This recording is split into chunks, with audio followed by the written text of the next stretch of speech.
काय सांगू मंडळी, अॅनिव्हर्सरी आहे माझी. माझा नवरा मला काहीच गिफ्ट देईना. का मी त्याच्या बरोबर लग्न केलं असल? बरं केलं तर केलं, लव्ह मॅरेज केलं. आजपर्यंत एक सरप्राईज भेटलं नाही, आजपर्यंत एक गिफ्ट भेटलं नाही.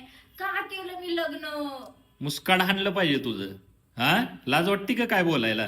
काय एवढा आयफोन 16 प्रो घेऊन दिलाय की. हा मग काय मग काय झालं? ते त्याला महिना झाला, लग्नाच्या दिवशी पाहिजे मला. म्हणजे ह्याच्यात चूक माझी आहे, तुला ऍडव्हान्स घेऊन दिलाय तो. हा, तुमची चूक आहे सगळी. बर, मला गिफ्ट पाहिजे अॅनिव्हर्सरीला.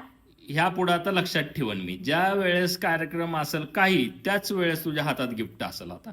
बघा, हा, फक्त मग आता मला ऍडव्हान्स पाहिजे आज. ऍडव्हान्स गिफ्ट पाहिजे म्हणून तू विवळ ते नाही की. मला माहिती. मग आज मग मला- माझा पाय आणि मग तुझं, हा, आणि घराच्या बाहेर. आज मला गिफ्ट पाहिजे. अॅनिव्हर्सरी मला काय माहिती नाही. उद्या अॅनिव्हर्सरी, मला आज गिफ्ट पाहिजे. नाही देत.